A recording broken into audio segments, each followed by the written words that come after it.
Today, I'm in the historical town of Leadville, Colorado, a town that was once the home to legendary Doc Holliday, where the infamous Molly Brown made her fortune, and where Baby Doe Tabor made her final resting place. I'm about to board a piece of Leadville history that has been preserved for all of us to enjoy. The Leadville, Colorado and Southern Railroad, a train that once took miners from Denver up to 10,000 feet in search of gold.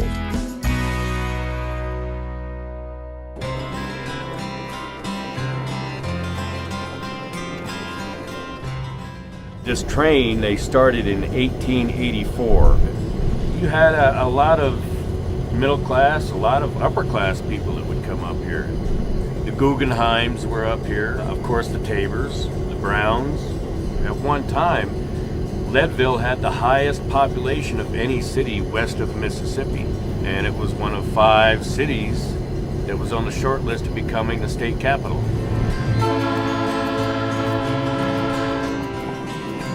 How difficult of a job is it to actually run this train? The physical aspect is not that difficult. The concentration is what wears on a person. At the end of the day, when we're doing 2-a-days, I am mentally exhausted. Going down the mountain, I'm using brakes almost all the way. But it takes 5 to 10 seconds for the brakes to set up enough, and then a little bit more time for it to slow the train down. It's not like touching the brakes in your car. Right. It's almost like chess. You're thinking way ahead. People love to see the colors change, they love to see the fall, and they get the breathtaking views of this. What about the fall, riding the train, is so beautiful? Well, fortunately, I'm an engineer during the fall. We have aspen groves that grow on both sides of the track, and when they turn, it's like driving through a tunnel that's made out of gold. It is just absolutely amazing. I'll be sitting up here and I'll take 200 pictures right out of my front window. I cannot think of any place that can match the beauty of the mountains up here in the fall colors. How crazy does it get with the popularity of the train during that time? It can get pretty crowded. There are a lot of people that come out here specifically for the fall color tours. We can carry 300 people on the train, and we'll get very, very close to capacity during that time.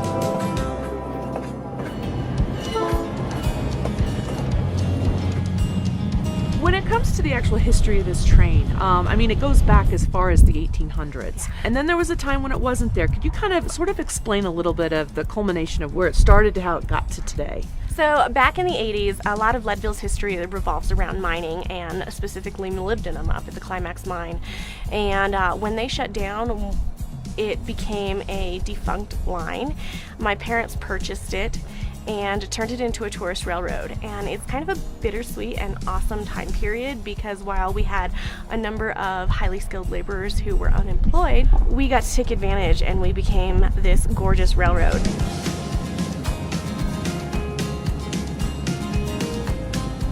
Now, when it comes to the train itself, you've got different specials, different rides, different things that you can do on the train. You want to take us through some of those? Yeah, so during the season, we've got our wildflowers tours. During the summer, when the wildflowers are in bloom, it's perfect. We've got a bunch of tour guides who are up here, and they know their stuff. They know all of the alpine flowers, and it's a really perfect thing to do. So that's a really great opportunity. In the fall, we also have our fall photo specials. They're 3-hour tours, so we go a little bit further than our 2.5-hour-long trip. You get to go through a couple aspen tunnels, and it's absolutely gorgeous. Just remember, fall at 10,000 feet is a little bit earlier than most places, so shoot for mid-September to late September. That's a good time to be here for fall.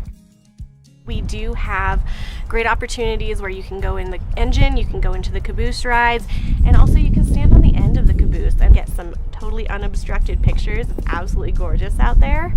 And we also do have a brakeman on board, so it becomes a private tour. I want you to come up to Leadville so that you can relax, so that you can enjoy the mountains, so you can enjoy the wilderness.